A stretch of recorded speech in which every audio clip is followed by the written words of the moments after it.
With none but thee, my God, I journey on my way. What need I fear when thou art near, O King of night and day? More safe am I within thy hand than if a host did round me stand. The Life of Saint Columba, Apostle of Scotland, by Frances Alice Forbes. Author's Preface. Though more than 1,300 years have gone by since the death of Saint Columba, there are few saints whose memory is so living and so strong. This is partly due to his vivid and attractive personality, but in a great measure also to the fact that we have his biography or life written at great length by Adonam, 9th Abbot of Iona, who was born only 27 years after Columba's death. Adamnan, who was very young when he entered the community at Iona, could have gathered the materials for his book from the lips of those who had personally known the great apostle of Scotland, and who had been eye-witnesses of the events recorded. We know that these friends were many and drawn from all classes, for Columcille, above all men of his time, had the gift of being loved, and many instances are related of the passionate devotion of the monks of Iona to their great abbot, no less than that of the multitudes with whom in his long and busy life he had come in contact. Adamnan is considered to be a sober and trustworthy author, and has not exaggerated, as many of the later writers undoubtedly have, the miraculous element in the life of the saint. Carlyle, who cannot be considered as an advocate of the supernatural, remarks of the life of St. Columba, "You can see that the man who wrote it could tell no lie.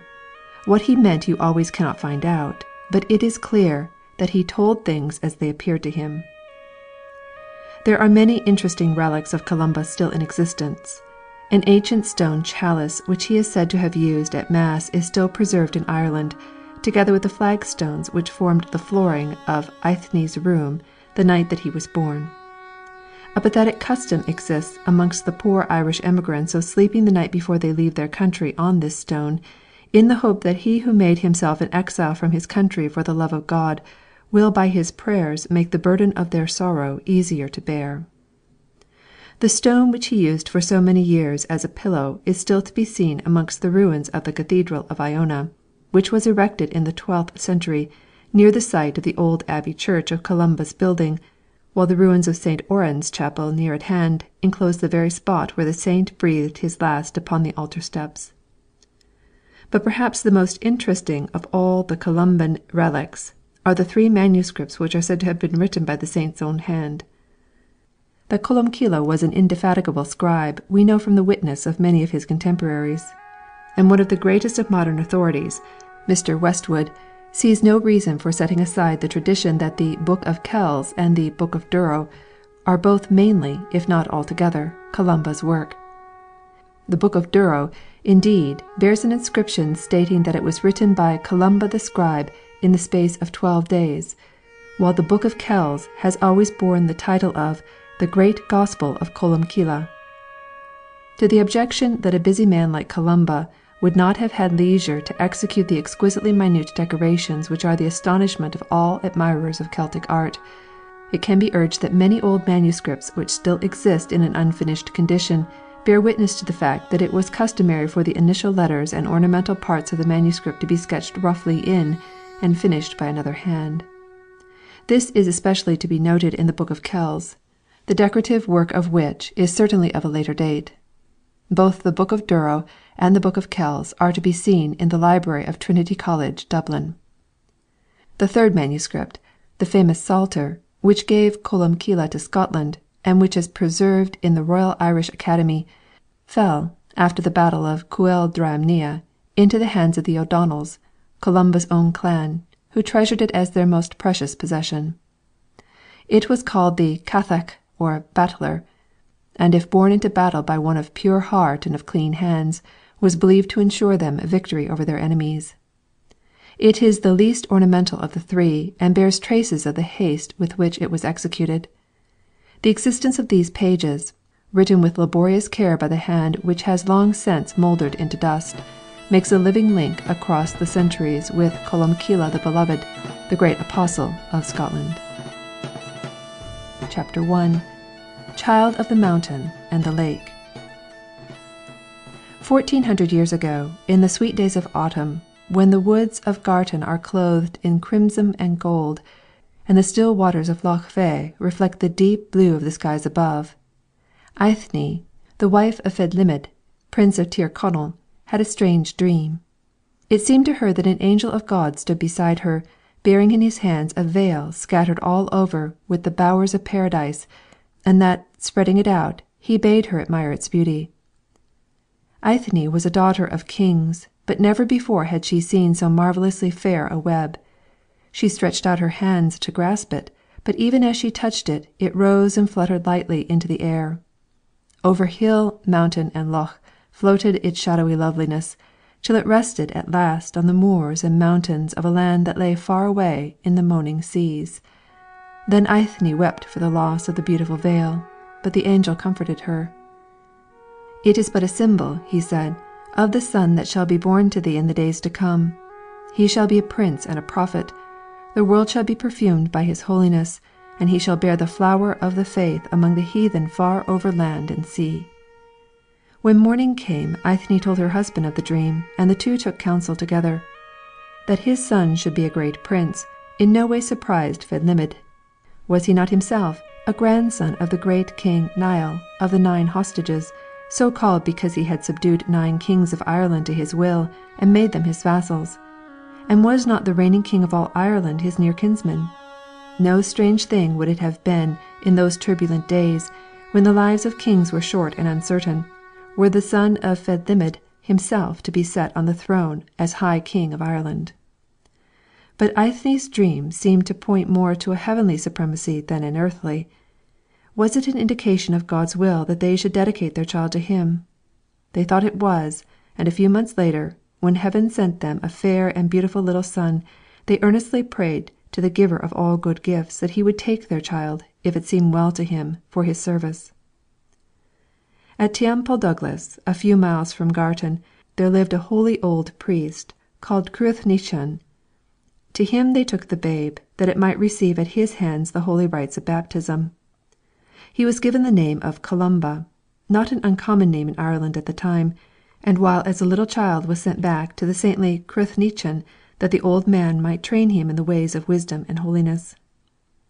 In this Columba's parents but followed the custom of the time, for it was usual for the sons of chiefs to be brought up from their earliest youth by some great bard, soldier, or priest, according to their destination in life, and it was the duty of these foster parents to train their charges in all that had to do with their future profession. The little Columba was an apt pupil. It was his delight to accompany his master to the church, there to listen to the chanting of the divine office, and so keen of ear and quick of memory was the boy that he had learnt some of the Psalms by heart before he could spell them out of the Psalter, the lesson book of every young reader of his time. Cruithnichan himself was unaware of this until one day when he took the child with him on a visit to a brother priest near Derry. The 2 clerics went together to the church to chant the divine office, and Columba, as was his wont, knelt to pray before the altar. Now it came to pass that Cruithnichan lost his place, and was in great distress because he could not find it again. The office came to a standstill, and the pause would have been a long one had not the boy's clear treble voice taken up the psalm where the old man had halted, and chanted sweetly the alternate verses until the missing place was found. It was Columba's love of the church that won for him among his companions the name by which he became famous in after days, Columba Kila, or the Dove of the Church. He would slip away from their games whenever he could, but they always knew where to find him. He nestles behind the altar like a dove in its nest, they would say. In spite of the boy's name, however, underneath the strong faith and love, the true and deep devotion that were always his chief characteristics, lay a nature that was in no wise dove-like. Loyal, great-hearted, and compassionate as he undoubtedly was, the blood of the fierce and haughty High Nialls flowed in his veins. To be quick to take offence and slow to forgive an injury is a characteristic of the Celtic race all the world over, and Columba was no exception to the rule. Long and sharp was to be the struggle before that quick and imperious nature was wholly conquered by the grace of God, but great was to be the victory at last. To Cruithnechan it was evident that the blessing of God rested in no small degree on the child of his fostering. Returning home one night he saw his house lit up as it were with a great fire, and fearing for the safety of his little charge he entered in haste. All was darkness within, save over the head of the sleeping child, where there hung a globe of fire. The old man fell on his knees, not knowing what the portent might mean. But God reassured him, showing that the light of His Holy Spirit had been poured out abundantly upon Columba, who was to labour fruitfully in his service. It has always been acknowledged by the Celtic races that among the children of men there are a chosen few who are gifted with the second sight. Strange instances are given of mortal eyes that have seen the invisible, and of men and women who have known things that are not to be discerned by the senses. A little corner of the veil that hides the spiritual world from the world of sense has been lifted. From the earliest ages, to those who are exceptionally pure of heart and holy, this contact with the spiritual world has been given in a supernatural degree. The materialist may scoff, but the voice of the ages is louder and clearer in our ears than his. From his childhood Columba seemed to have possessed this gift in a very marked manner. His guardian angel, we are told by his biographers, appeared to him frequently, and the child would talk to him familiarly, and ask him if all the spirits in heaven were as radiant and beautiful as he. One day the angel bade the boy tell him what he would choose if any virtue might be his for the asking. "I would choose purity and wisdom," answered he. "Well hast thou chosen, Columba," said the angel. "They shall be thine, and God will add to them yet another gift." So it came to pass in the course of time that there appeared one day before Columba 3 beautiful maidens, who would have embraced him, but he pushed them roughly away. "Dost thou not know us, Columba?" asked one of them, and a celestial radiance shone from her face and garments as she spoke. "We are the 3 sisters sent to thee from our Father, that we may abide with thee for ever." "I know you not," said Columba. "Who is your Father?" "Our Father is God, the Lord and Saviour of the world," answered the maiden, and her voice was like the music of heaven. "Truly a noble parentage," said the boy. "By what names do men call you?" "Our names are Purity, Prophecy, and Wisdom," she answered, "and we have come never to leave thee more, and to love thee with an incorruptible love." So among the peaceful hills and lakes of Donegal the boy Columba grew into manhood. Tall and fair and straight of limb was the son of Eithne and Fenlimid, with a voice clear and sweet as a trumpet call, and a heart that was fearless, pure, and true. Cruithnechan had done his work well. He had taught Columba all that he knew of earthly lore and heavenly. But the time of his fostering was over. He must go forth now into the great world that lay beyond the quiet mountains, the world of strife and of tragedy, of joy and sorrow. A strange world, and one of many contrasts, that of Ireland in the 6th century. To the unanimous voice of Christianity she owed her name of the Island of the Saints. From the days of St. Patrick the monastic schools, veritable cities of God in the midst of the strife and barbarism of those early days, exerted their influence on the life around them in favour of piety, learning, and civilization. Here were being formed a whole population of writers, theologians, architects, sculptors, poets, historians, and above all of missioners and preachers, who were to carry the light of the gospel far and wide into other lands. The founders of these schools were mostly of the noblest blood in Ireland, and kings and princes did not disdain to come to them for advice and help, or even to listen to their reproofs. Most powerful for good was the influence of the Church in Ireland, and well for her that it was so, for the times were wild and lawless. To the Hy Nialls, the kinsmen of Columba, belonged the whole north-west of Ireland. The sovereign rule over the entire country was theirs. In the Irish colony of Dalriada, in Caledonia, over the seas, as well as in the mother country of Erin. They exercised authority over the provincial kings, but an authority that was often hotly contested and stormily maintained at the cost of much bloodshed. The king was elected from either branch of the great Niall family or clan, the Hy Nialls of the north, to which Columba belonged, or the Hy Nialls of the south, and the 2 branches were continually at war. Into the midst of these discordant elements the law of Christ brought peace and justice, and the saints of Ireland were the pillars of the law of Christ. Chapter 2. The Schooling of a Saint. While Columba was growing into manhood among the mountains of Tir Connell, St. Finian, Finian of the Heart Devout, as the old writers love to call him, was founding his great monastic school of Moville on the northern side of Lough Cuan. Not on his piety and sanctity alone did the renown of Finian rest. He had been educated at the famous monastery of Whitehorn, founded by St. Ninian in the 4th century in the British kingdom of Galloway across the sea. St. Ninian was the friend of St. Martin of Tours, and it was from him that he obtained the masons to build the Candida Casa, or White House, the first stone church erected in Britain. Later St. Finian went on pilgrimage to Rome, a difficult and dangerous undertaking in days when ships consisted for the most part of a framework of willow overstretched with oxhide, and famine, pestilence, wild beasts and barbarians were only a few of the perils that beset travellers by land. There he remained for 3 months, when he returned to Ireland, bringing with him a precious and priceless treasure. This was a copy of the Sacred Scriptures, translated and corrected by the hand of St. Jerome himself, and formally sanctioned by the Pope as the authentic text. No copy of this first edition of the Vulgate has as yet found its way into Ireland, and to the scholars and scribes of the day it was of untold worth.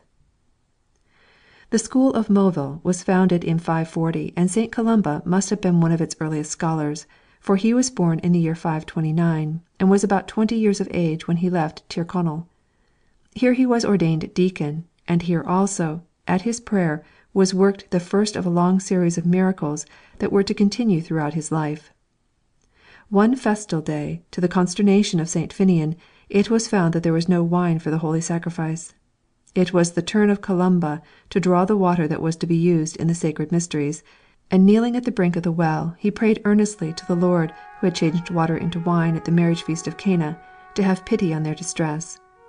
His prayer was heard. Even as he carried the water to the church, the miracle was worked.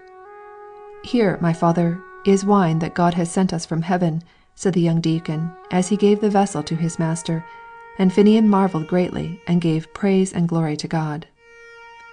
From Moville, Columba went to the great school of Clonard, there to pursue his studies under another St. Finian, Finian the Wise, the tutor of the saints of Erin. Clonard was the most famous school in Ireland at the time, and even bishops and abbots, old in years and experience, did not disdain to come and learn wisdom at the feet of its holy founder. St. Finian of Clonard had been himself the pupil of 3 great saints, St. David, St. Gildas, and St. Cadoc, at the College of Llancarvan in Wales. When Columba came to the school of Clonard it numbered, as the old writers tell us, 3,000 scholars. The problem of accommodation was very simple in an Irish school of the 6th century. A few precious manuscripts formed the whole library. The instruction was mostly oral, and given in the green fields round the moat of Clonard. A little hill or eminence formed the professor's chair, and the scholars sat on the slopes about his feet. They built their own little huts of clay and wattles in the surrounding meadows, and took their turn at herding the sheep and grinding in the quern, or hand-mill, the corn for the daily bread. They prayed and studied, learned the exquisitely fine transcription that gave to the world the only books that were then to be had, and listened to the interpretation of the Holy Scriptures expounded by St. Finian with a power and eloquence that drew men from all parts of Ireland to listen. The son of the Hy Nialls took his turn with the rest at grinding corn in the quern and in the humble daily labours, but he accomplished his task so rapidly and skilfully that his fellow scholars, who may have heard the story of the celestial companion of his boyhood, would assert that he had been helped by an angel. When the daily work was finished, he was always to be found, as of old, before the altar, absorbed in prayer. Even the elders treated him with deference. There was something so noble and commanding in his bearing, so high and holy in the glance of his keen grey eyes, so strong and compelling in the clear tones of his voice, that half unconsciously men bowed before him. But there was one at Clonard who long withstood his influence. To the gentle-hearted Caernan, Mac in Saer, or the son of the carpenter, temptation had come in the shape of an envious thought.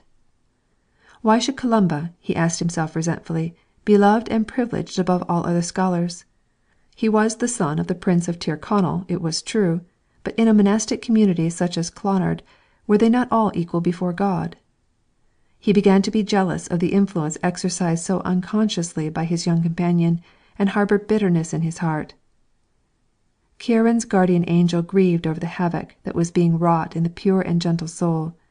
He appeared to him one day in a radiant vision, carrying the tools of a carpenter in his hand. "See, Ciaran," said he, "what thou hast left for the love of God, to give thyself to Christ in the monastic life. But Columba has sacrificed the throne which would have been his had he not, forsaking the world, chosen rather to follow his Lord in poverty and humiliation." His words scattered the mist of envy from the heart of the carpenter's son, who humbly asked pardon for his sin. From henceforth he became one of the warmest friends of Columba, who in his turn loved the gentle-hearted Ciaran with a true and tender affection. It was while the two were at Clonard together that their master St. Finnian dreamt that he saw two moons, one of gold and one of silver, shining in the sky. The golden moon illuminated the north of Ireland, and its beams shone over the sea as far as distant Alba, while the moon of silver shed its soft light in the centre of the land. It was made known to Finnian that the golden moon represented Columba, who was to carry the light of the gospel to another people, while that of silver typified Ciaran, whose holiness was to be a light to many in his own country. It was at this time that Columcille showed the first signs of that gift of prophecy that was to make him so famous in after days. There came to Clonard an old bard named Gemman, who was a Christian. Columba, who had a passionate love for poetry, put himself under his tuition, that he might not only study the old minstrel lore of Ireland, but learn also to pour out his own heart in song. One day when the old man sat reading at a little distance from his pupil in the green meadows near Clonard, a young maiden, crying piteously for help, and hotly pursued by one of the bloodthirsty barbarians who were the terror of the more peaceful inhabitants of the country, fled towards him for protection. Gemman called to Columba for help, but it was too late. Even as he tried to hide the child under the folds of his long cloak, her savage assailant pierced her to the heart with his spear. "How long, O Lord," moaned the old man, as he gathered the body of the little maiden into his arms, "how long shall the blood of this innocent cry unavenged to heaven?" Columba turned to him with flashing eyes. "Thus long," he cried in a voice that rang like a trumpet of the avenging angel, "thus long and no longer. The soul of that innocent child shall scarcely have entered heaven before the soul of her murderer shall be cast into eternal fire." The words had scarcely left his lips when the barbarian, who was not yet out of sight, fell dead, struck down by the sudden judgment of God. On leaving Clonard, Columba went in company with the gentle-hearted Ciaran to visit the school of another great master of the spiritual life, St. Mobhi of Glasnevin. There they met St. Comgall and St. Canach, and formed with them a lifelong friendship. It was during his stay at Glasnevin that Columba was sent by St. Mobhi to Etchen, Bishop of Clonfad, to be ordained a priest, and it is characteristic of the simplicity of the times that the holy bishop, who was Columba's own cousin and the son of a reigning prince, was found in the fields guiding the oxen of his plough. It must have been about this time that Ciaran and Columba journeyed together to the rocky Isle of Arran in the west to visit St. Enda the Holy, the tutor of both Finnian of Moville and Finnian of Clonard. Arran was indeed a very nursery of sanctity, and Enda was reverenced as a father by all the saints of Ireland. They learnt from his lips the virtues and duties of a true monk, but they learnt still more from his example. He and his community slept on the bare ground in their stone cells, never warmed by a fire even in the coldest days of winter.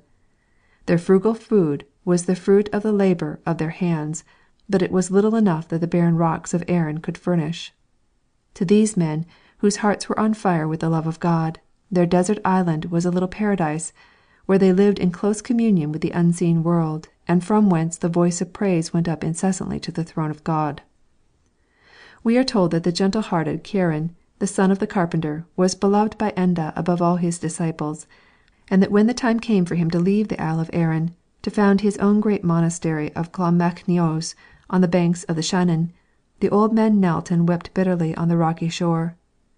Perhaps he may have foreseen the early death of his beloved pupil, the sudden quenching of that light that was to shine so brightly during the few years that remained to him of his earthly pilgrimage. A few years after his departure from Arran, the holy Ciaran exercised his apostleship in his native country, and then founded the monastery of Clonmacnoise. which in after days was to become the greatest and most learned community in Ireland. 4 months later a terrible pestilence broke out, and the gentle Ciaran was amongst its victims.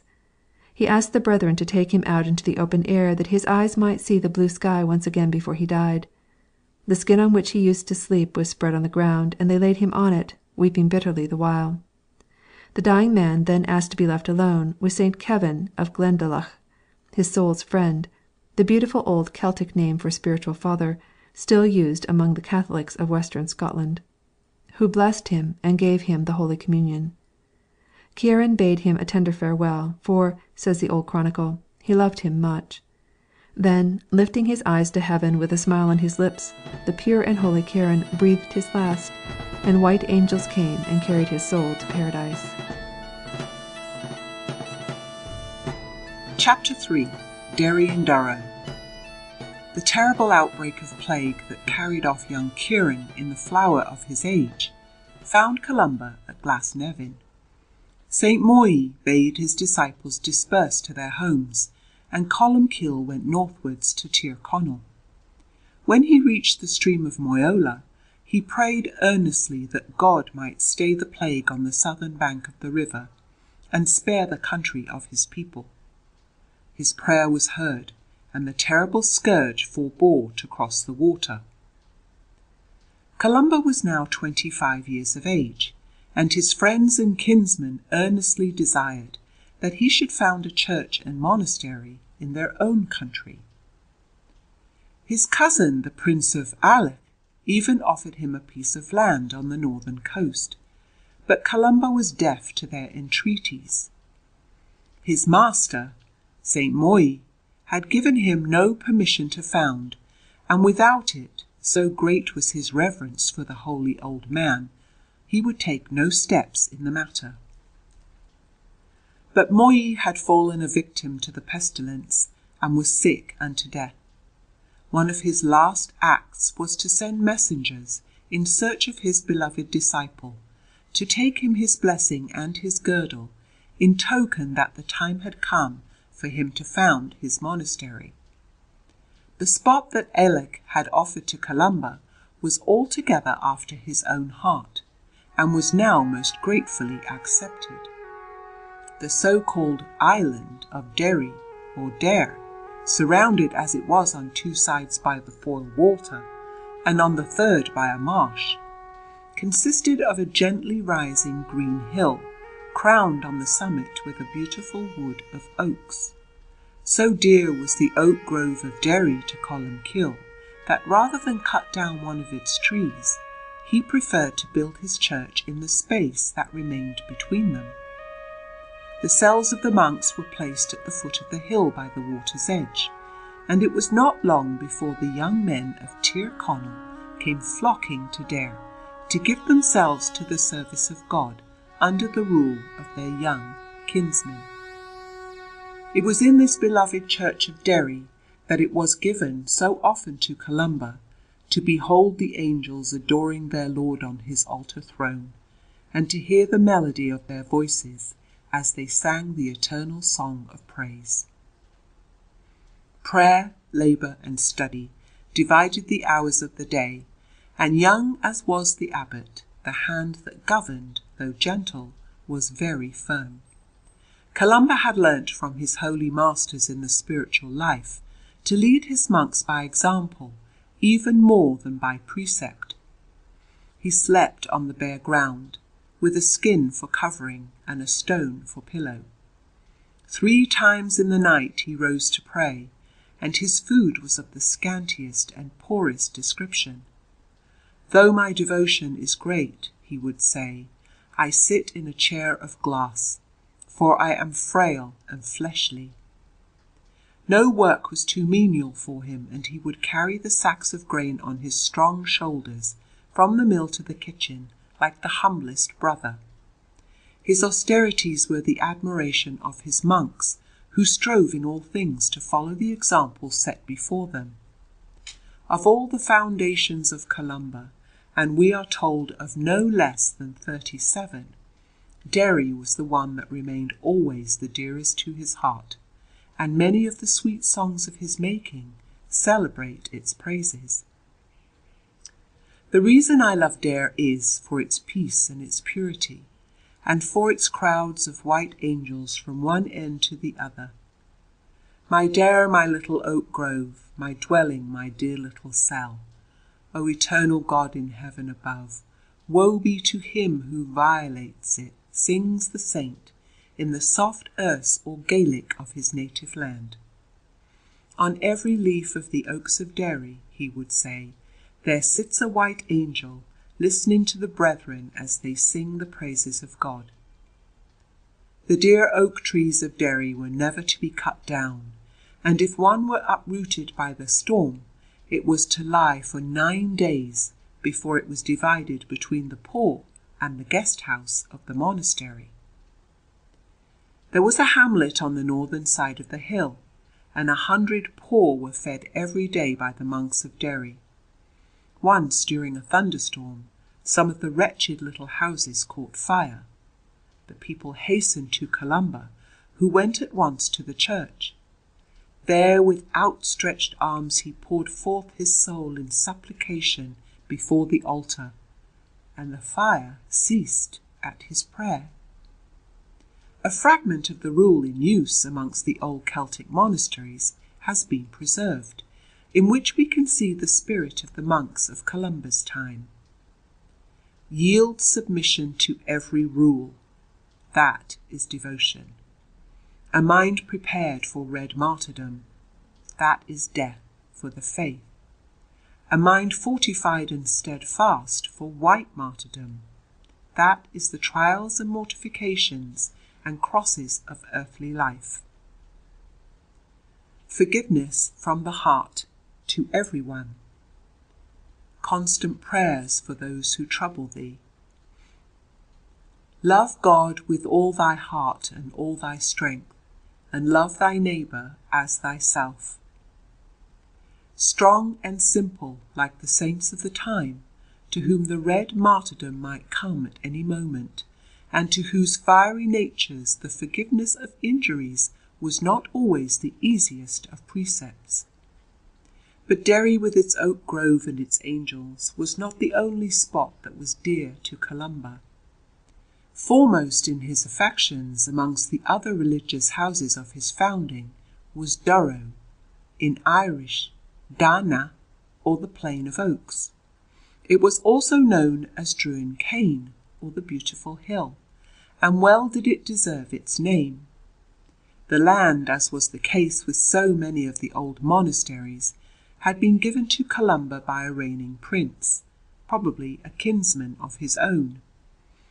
Of Durrow, the story is told, that there was in the orchard of the monastery an apple tree, noted for the abundance as well as the bitterness of its fruit. But Columcille blessed the tree, and thenceforward, says the old chronicle, its apples became sweet and good. While Columba was at Durrow, he wrote the celebrated copy of the Gospels, known as the Book of Durrow. An ardent lover of the sacred scriptures, and a skilful and patient scribe, he is said to have written with his own hand no less than 30 copies of the Gospels and the Psalter. The Book of Durrow is a transcription of the 4 Gospels, exquisitely illuminated with the intricate designs of the Celtic school. On the back is to be deciphered a petition for prayers from Columba the scribe, who wrote this evangel in the space of 12 days. The poet saint could sing the charms of Durrow as well as those of Derry. There the wind sings through the oaks and the elms. The joyous note of the blackbird is heard at dawn. The cuckoo chants from tree to tree in that noble land. And again he calls it a city devout with its 100 crosses, without blemish and without transgression. In the years to come, when Columba was in Iona, one cold winter's day, the brethren noticed that their beloved abbot was sad and silent. "What ails you, father?" asked Dermid, his faithful companion.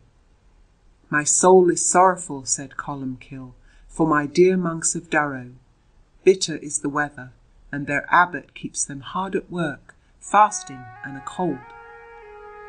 At the same moment, Laisren, the abbot of Durrow, felt a sudden inspiration to bid his monks get their dinner and take a little rest, on account of the severity of the weather. Another day about the same time, when the monks of Durrow were building their new church, Columba in his cell at Iona saw one of them falling from the roof. He cried to God for help, and his guardian angel, such is the flash-like speed of an angel's flight, caught the monk ere he touched the ground. More famous even than the Book of Durrow is the celebrated Book of Kells, the most wonderful monument of the art of the 6th century that has come down to us.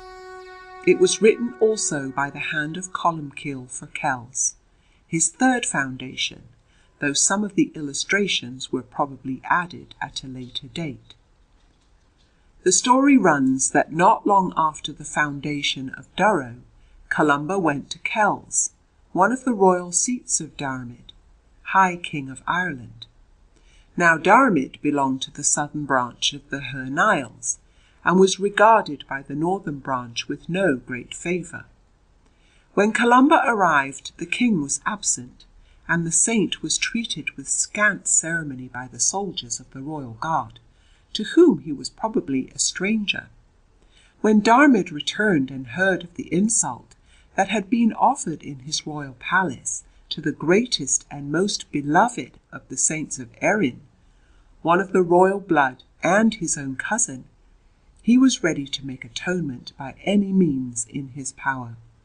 He offered to give Columba Kells itself and the surrounding country for the founding of a monastery and a church.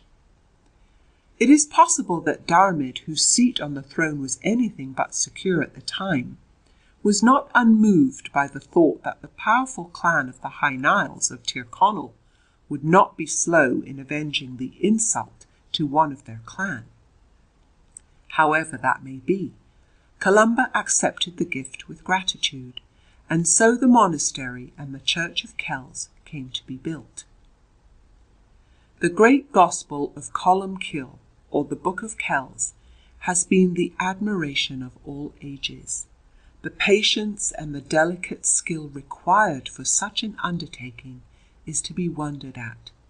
Certainly the old monks believed that if a thing were worth doing at all, it was worth doing well, particularly if that thing happened to be a copy of the Gospels of Christ.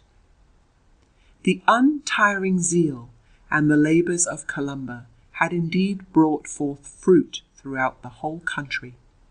His friends and kinsfolk were generous, and churches and monasteries built by the saint and owning him as their patron and head sprang up in every direction. Derry, Durrow, Kells, Raphoe, Swords, Drumcliff, Kilmacrennan, Drumcolumb, Glencolumcille are but a few of his foundations. More than ever might it have been said of St. Columba that he was beloved of God and of man. But God shows his love for his saints in ways which are not the ways of men, and the chastening fires of sorrow and of suffering were to purify that ardent and impulsive nature. The haughty spirit of the descendant of Niall of the 9 hostages had yet to be conformed to that of his great master, who was meek and humble. Chapter 4. The Cow and the Calf. We have already spoken of the pilgrimage to Rome of St. Finian of Moville, and of the treasure that he had brought back with him from over the sea. A copy of the Scriptures translated and corrected by the hand of the great St. Jerome himself. Columba, when at Moville, must often have seen and perhaps even have handled the precious volume. In later days, so great was his desire that each of his monasteries should have its copy of the Word of God, that he would seek out and transcribe with his own hand all the most carefully written and most authentic manuscripts to be found in Ireland. The love of these old books regarded by the saints of Ireland as their most precious treasure, amounted almost to a passion with Columba, so that we are hardly surprised to find him journeying to Moville to ask permission from his old master to make a copy of his rare and valuable manuscript. But he was met by an unexpected rebuff. St. Finian guarded his treasure with a jealous eye, and feared to trust it into any hands but his own. He firmly refused the request of his old pupil, and no entreaties of Columba could move him from his decision. But the determination of Columbkill was equal to his own, and he resolved to obtain the object of his desire in spite of St. Finian's prohibition. He waited until all had gone to rest, and then, armed with parchment and pigments, went softly to the church where the precious book was kept. Night after night, in spite of weary hand and eye, he laboured at his self-imposed task until the day broke and men began to stir. To undertake the transcription of the whole book would have been an impossibility, working thus secretly in the night. He therefore confined himself to copying the Psalter. To Columba, poet as he was by nature, the psalms of the sweet singer of Israel were particularly clear, and the wording of the new version gave the force and the melody of the original more perfectly than any rendering up till then in use. The lonely vigils in the church passed quickly, in spite of the weariness that assailed, but could not daunt the enthusiastic scribe. One night, one of the scholars of Moville, happening to pass the door of the church, was astonished to see a bright light shining through the crevices of the door. He stooped and looked through the keyhole. Keyholes, as well as keys, were on a large scale in the 6th century, and he obtained a good view of the interior, and of Columba bending over the reading desk with a pile of parchment before him, copying with a skilful hand the treasure of Moville. The whole chancel was shining with a brilliant light, which fell directly across the page on which the writer was at work. The young man, awestruck at the sight, crept softly away and warned his master of what was taking place. St. Finian knew Columba's skill in transcription. He made no move until the Psalter was completed and his old pupil was preparing to depart. Then he accused his guest of having taken a copy of his book without his permission and against his will, and claimed the work as his rightful property. This was to touch Columba in a tender spot. His nocturnal labours had cost him many weary vigils, but he had borne the weariness gladly for the sake of the prize. To give up the fruit of so much toil was more than could be expected of him. He flatly refused to yield to Finian's claim. The old man was determined. Columba was firm. Neither would give way. It was agreed in the end to appeal to the king at Tara, and to hold his judgment as final. Diarmaid might be considered as a fit judge in such a matter. The friend and patron of the great monastery of Clonmacnoise, founded by Ciaran in his presence and with his help, the king was looked upon by all the saints of Ireland as their friend. Moreover, he was Columba's own cousin, and had treated him on a former occasion with reverence and consideration. Columba himself had no doubt that the judgment would be in his favour, and went readily at Finian's suggestion to lay the matter before him. Now Diarmaid's position on the throne was more secure than it had been in former days. He may have thought that he had less reason to fear the enmity of the Hernhiles of Tyrconnell. He had heard much of the sanctity of Columba, and may have supposed that in spite of his high lineage he would be ready to bear with patience an adverse judgment. He may have been actuated by the old enmity between the two branches of the family, or he may have decided according to his own conscience, as he thought right and just. Be that as it may, the judgment came as a thunderclap to Columcille. To every cow, said the king, belongs its own calf. Since the copy of Columba was the son book of the manuscript of Moville, it belonged by rights to its mother, and therefore to Finian. Columba's indignation knew no bounds. The judgment was unfair and unjust, he declared. Diarmaid should bear the penalty. With dashing eyes and burning heart, he turned his back on king and courtiers and strode from the royal presence. He was now a man with a grievance, who considered that he had been most unjustly treated. But the resentment which was as yet but smouldering in his heart was soon to be fanned into a flame. It came to pass that Diarmaid made a great feast at court and invited all the princes and nobles of Erin to attend. Games were held for several days in the green meadows of Tara, that the young athletes might show their skill in wrestling.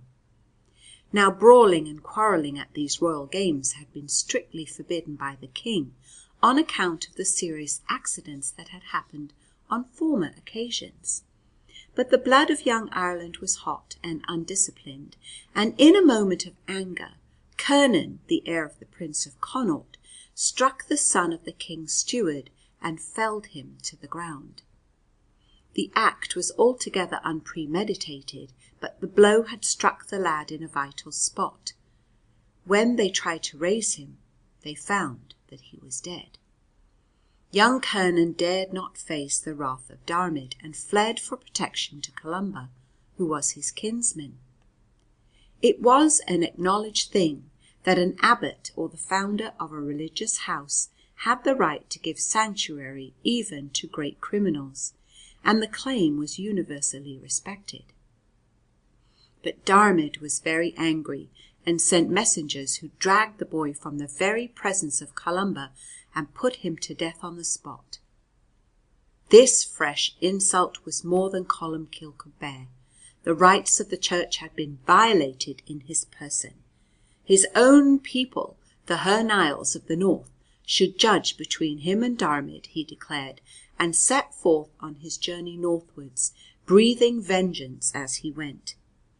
The king himself was not a little apprehensive as to what might be the results of his arbitrary action. He stationed guards on all the roads that led northwards, and even tried to detain the fugitive in prison. But Columcille successfully evaded the traps that had been set to catch him, and by a lonely path across the mountains went his way to Tir Conal.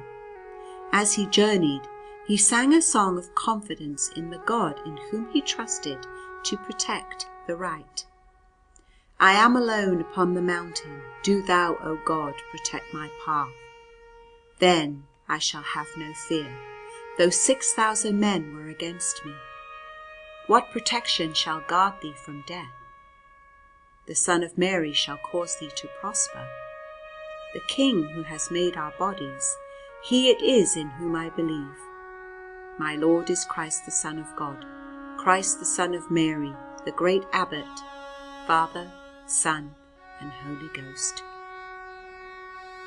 So singing, he went speedily and in safety to his own country, where he recounted his wrongs to the men of his own race. Aedh, Prince of Connaught, the father of the lad who had been so cruelly put to death, was already preparing for vengeance. The chiefs of Tir Conal joined him, hot in Columba's cause. The men who gathered to avenge the insult made a formidable army, and Diarmaid on his side lost no time in gathering his forces for battle. The encounter took place at Culdremne, between Balbulbin mountain and the sea, and the fight was long and bloody. Columba, say some of the old writers, was himself present, and prayed with outstretched arms for the victory of his people. 3,000 of Diarmaid's men fell on the field of battle, while the losses of the Hy Nials of the north, such was the efficacy of the prayers of Columcille, were comparatively slight. The victory was complete. but Diarmaid was not the man to take his defeat meekly. He appealed to the Church to judge the conduct of Columba. Did it seem right and good, he asked, that a priest and an abbot, the founder of religious houses, and one who had dedicated his life to the service of Christ, should have provoked a bloody war which had been the death of thousands of innocent men? The churchman looked grave. The case, thus stated, did not promise well for Columba. He was the friend of all. The zeal and fervour of his life, the charity and generosity of his heart were known throughout the length and breadth of Erin. There was but one weak point in that noble nature, the haughty spirit that had come to him with the hot blood of the Hy Nials. And certainly he had been sorely tried by circumstances. Yet the fact was incontestable.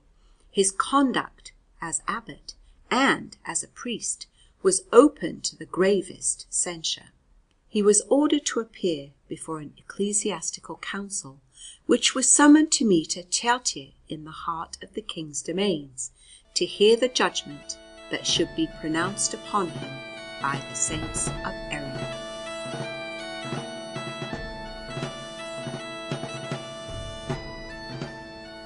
Chapter 5. A Bitter Penance. Many of the holiest men in Ireland were present at the Synod of Ceatt.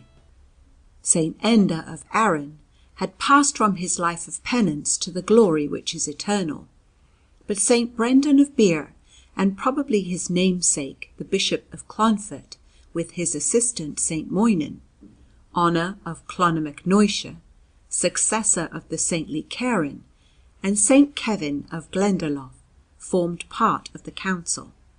When Columba was seen approaching in the distance, St. Brendan of Birr alone arose and went forward to receive him. The fathers objected to his action. It was not fitting, they said, that one who was under the grave censure of the Church should be greeted with marks of deference and honour. "If you saw what I see," replied the holy Brendan, "you would hasten to do likewise. I see Columba as he climbs the hill, surrounded by a column of light, and angels going before and after him. I bow before the hand of God, which destines him to convert a whole nation to the faith of Christ." His words made a powerful impression on the assembly, for the wisdom of Brendan was known to all, and there was a deep silence as Columba entered. After a short pause, one of the elders arose and stated the case in words that were brief and simple. Columba, he said, was under the censure of his brethren for having stirred up strife in the king's dominions, which had led to a fierce and bloody battle. "The king's behaviour was unjust," replied Columba, "and it is hard for a man to bear injustice patiently." "Truly, as you say," answered the speaker, "it is hard for a man to bear injustice.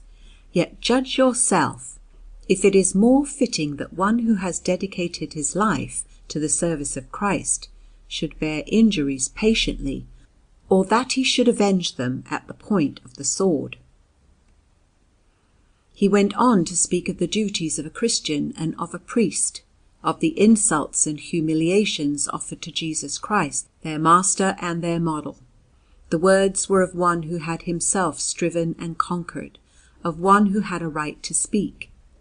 The silence deepened, for the Spirit of God was with him.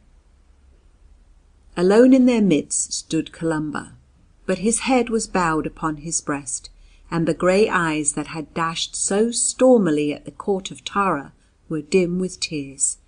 The cry that burst from his heart when the old man ceased to speak was the cry of another great penitent, one who in spite of human frailty had deserved to be called a man after God's own heart. "Against thee only have I sinned and done this evil in thy sight, for I acknowledge my fault, and my sin is ever before me." The fault had been great, but the sincerity of the repentance was evident to all.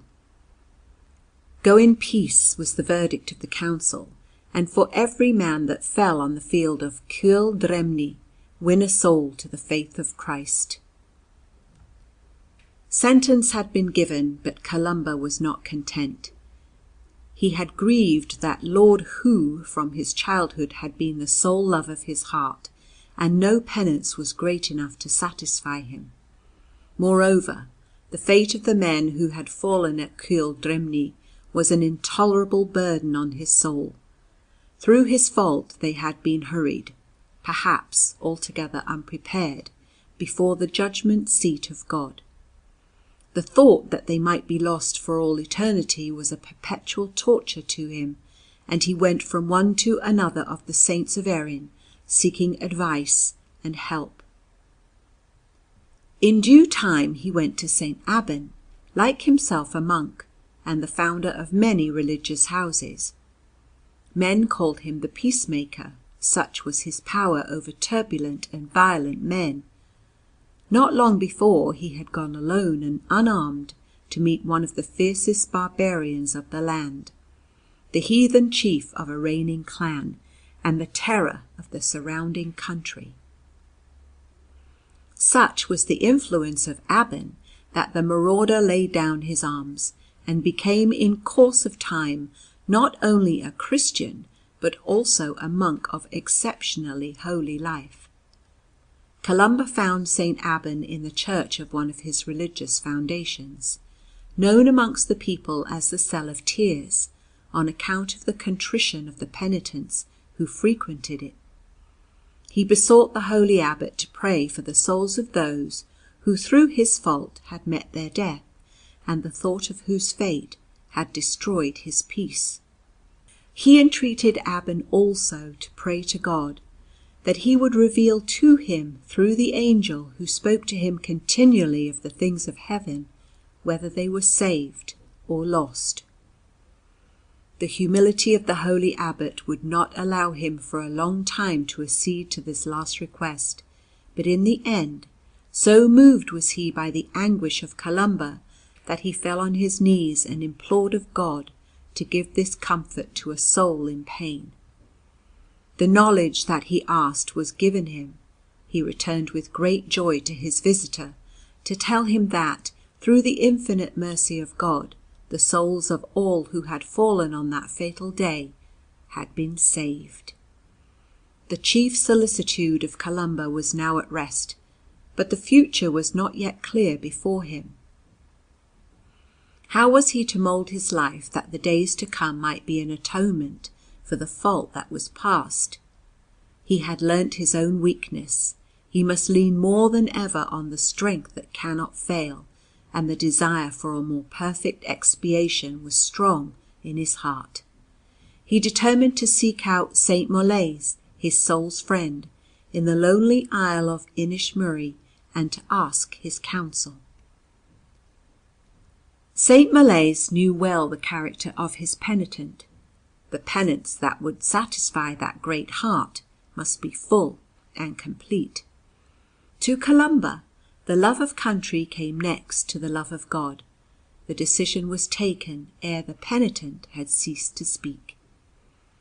It had been decreed, said he, by the synod, that Columba was to win to the faith of Christ as many men as had perished at the battle of Cuil Dremne. Let him do so, but that the atonement might be more perfect, let him go forth from his own people and his own land, and never look upon the hills of Erin again. Columba bowed his head before the sentence. It shall be done, he answered, and none but God was to know what the doing cost him.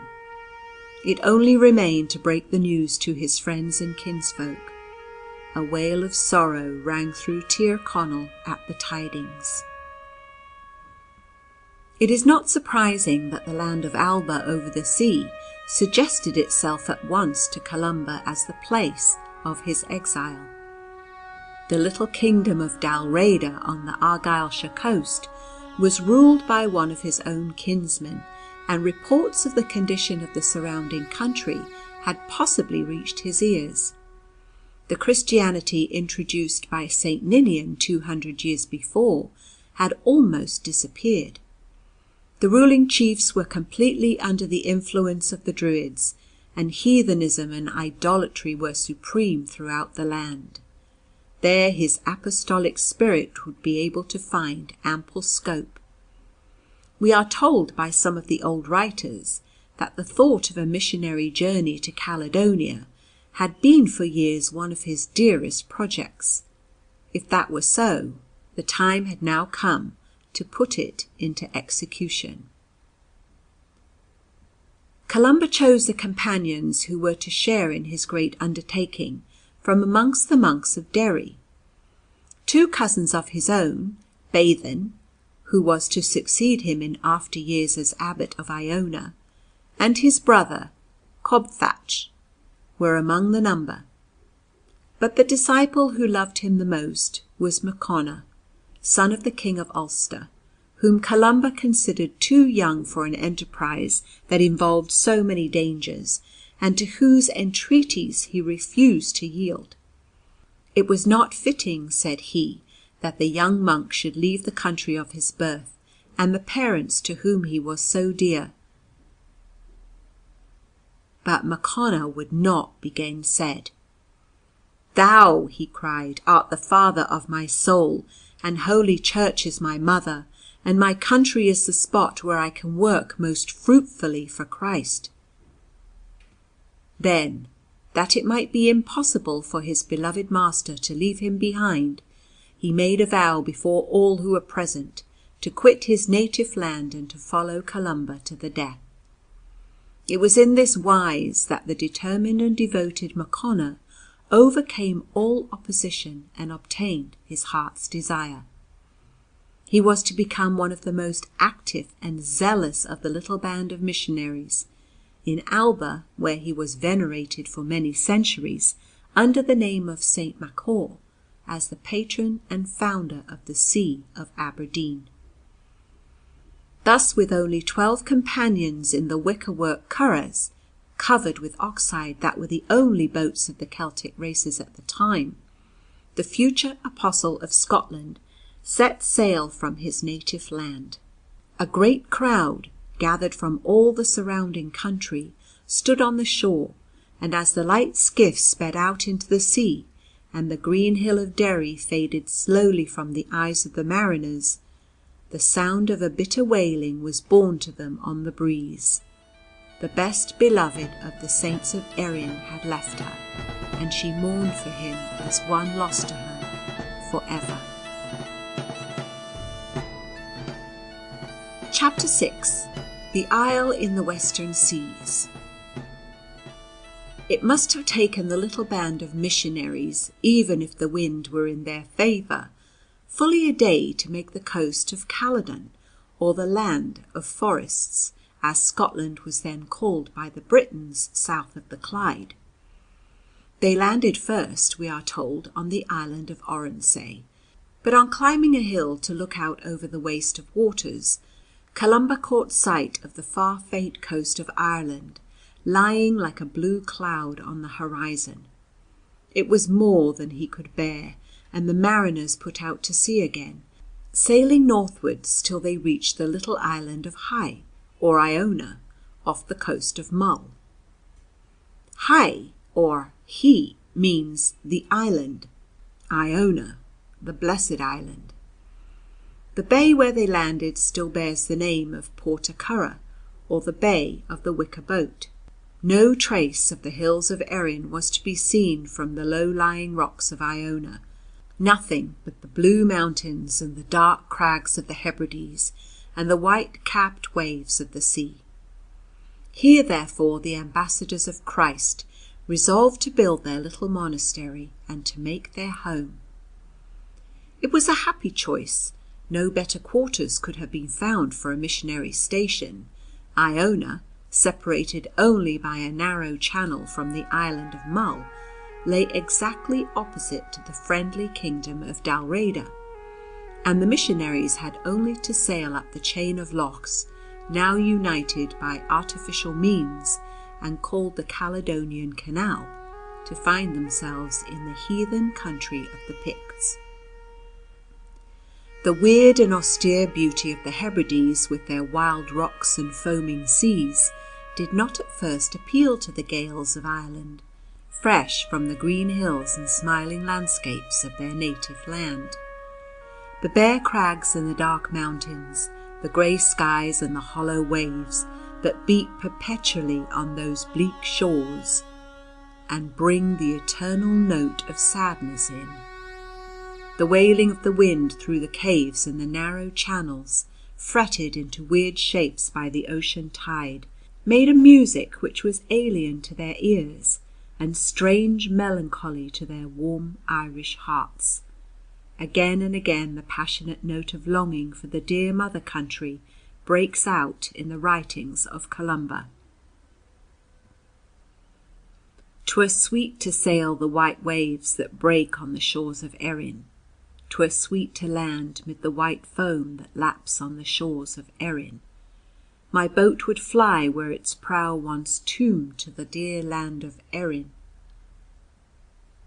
And the sad heart ceased to bleed. There's a grey eye that ever turns with longing look to Erin, no more in life again to see the men and maids of Erin. There's a mist of tears in the melting eye that sadly turns to Erin, where the birds' songs are so sweet. High he calls the land of ravens. It was only after many years that he was to sing of the place of his exile as "High of my love, high of my heart." Dear then as the land of his labours and of his apostolate for Christ, and very close in his affections to the country of his birth. The poet heart of Columcille could sing of his regret for the island of his birth, but he was not the man to let it interfere with his work for God in the island of his adoption. Iona consisted for the most part of barren and desert moor. Columba asked and obtained it as a gift from Conall, king of the Dalriadan Scots, and set his monks at once to cultivate the soil. The huts of the brethren were built in a circle round the church, with a guest house and a simple refectory adjoining. The building was of wood and wattles, and the work proceeded rapidly. The hut of Columba was in the most elevated spot of the monastic enclosure, and here, during the short intervals between his missionary journeys, he spent his time in prayer, study, and the transcription of the Holy Scriptures. Iona had its writing school for the training of the younger monks, and became famous later for the excellence of its scribes. Adamnan, in his Life of Saint Columba, mentions the scriptorium with its waxen tablets and the styles for writing, the inkhorns and the pens, with the brushes and the colours for illuminating the manuscripts. In all the labours of the day Columba took his part. No work was too humble for the holy abbot, and he exacted from others the same cheerful diligence as he himself practised. No one was allowed to be idle. There was work enough for all, and each was expected to take his share. When the manual labours were ended for the day, the monks betook themselves to prayer, reading, or writing, while the less expert could always employ themselves in works of charity for the common good. Even while the brethren were engaged in active labour, they strove to occupy their minds with thoughts of God, so that their work might be hallowed by prayer and bring its blessings on their mission. When the toils of the day were at an end, they took their rest on their hard pallets of straw, but Columba slept on the bare ground with a stone for pillow, as had been his custom from his earliest years. The rule of a Celtic community recommended hospitality to guests as strongly as personal austerity, and nowhere was this rule more faithfully observed than at Iona. No sooner were the monks settled in their new home than pilgrims came from every quarter to ask counsel of Columba, or to embrace the religious life under his direction. The holy abbot, who sought in every action of his life to make atonement by true humility for the movement of pride that had cost him so dear, would go himself to meet them. Kneeling before them, he would loosen their sandals and wash their feet, which he kissed with reverent devotion, performing for them, in imitation of his divine Master, this lowliest of services. At every hour of the day or night shouts might be heard across the narrow channel that divided Iona from the island of Mull. At this signal the brethren would leave their work to go down to the shore, where, stepping into their curraghs, they would row across the Sound to fetch the pilgrims. Some of these were merely moved by a desire to see and speak to the holy man, whose fame had already reached their ears. Some were in need of advice, some of material help. Some had a load of sin and sorrow on their souls and desired the saint's absolution. Some were suffering from diseases and sought his prayers and blessing, while others wished to leave the world and join the brethren in their life of penance. There was no sorrow to which the loving sympathy of Columcille did not extend, no necessity which did not appeal to his charity. He dealt with them all in turn, and gave to each according to his need.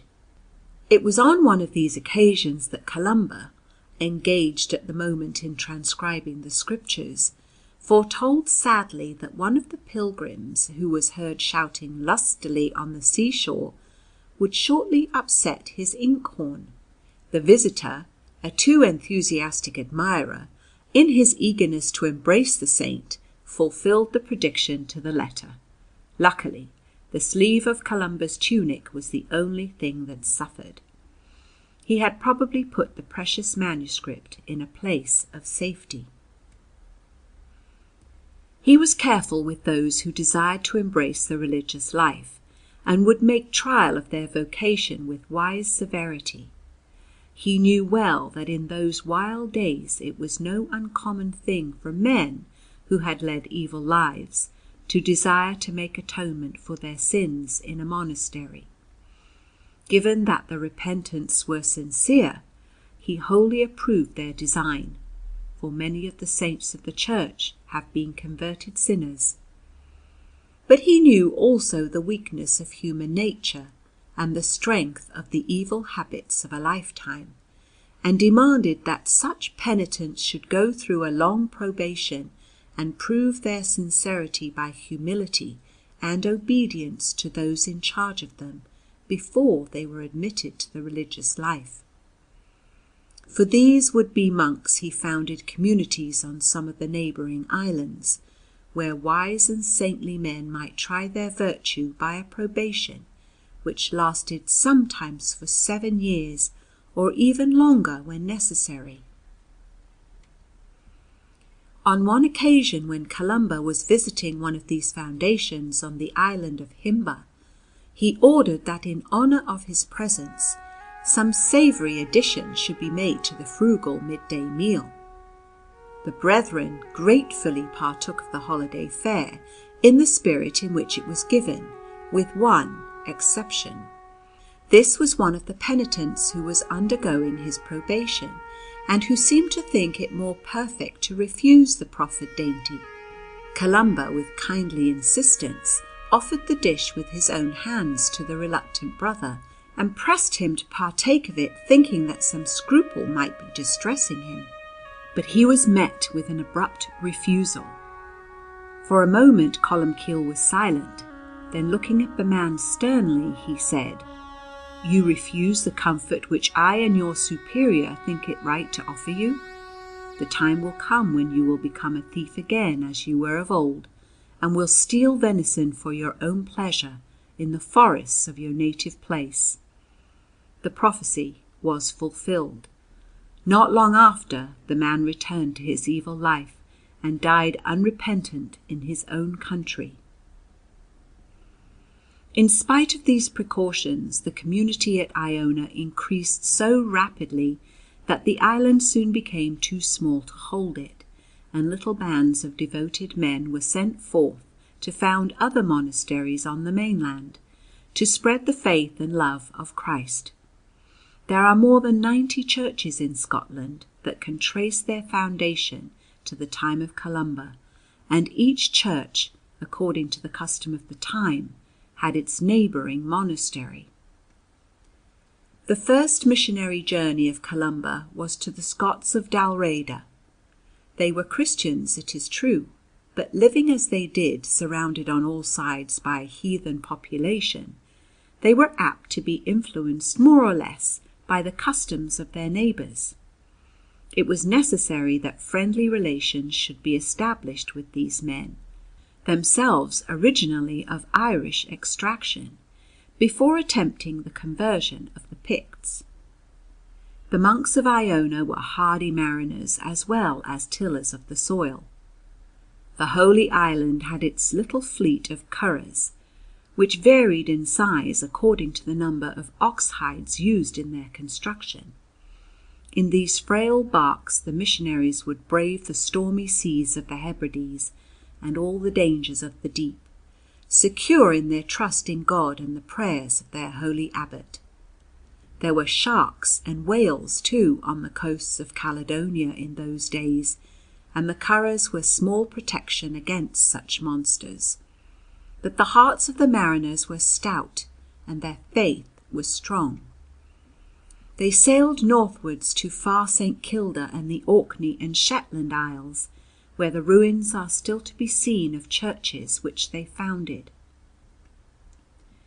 The holy abbot would take his turn at the oars with the rest, and when he was not with the missioners on their travels, would follow them in spirit from his cell at Iona, shielding and protecting them by his prayers. He knew, by the supernatural light that God had given him, when they were in danger, and suffered with them in all the hardships they endured. The interests of the last and least of them were as dear to him as his own. Small wonder, then, that the memory of the holy life, lived more than 1300 years ago, is fragrant and living still, and that the name of Columba is cherished in the land of his adoption, even to the present day.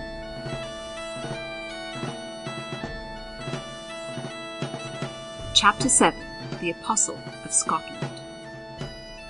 In the mountain fastnesses of Caledonia, beyond the Grampian Hills, lived a wild and hardy race of men, known to their British neighbours as the Picts, or Painted People.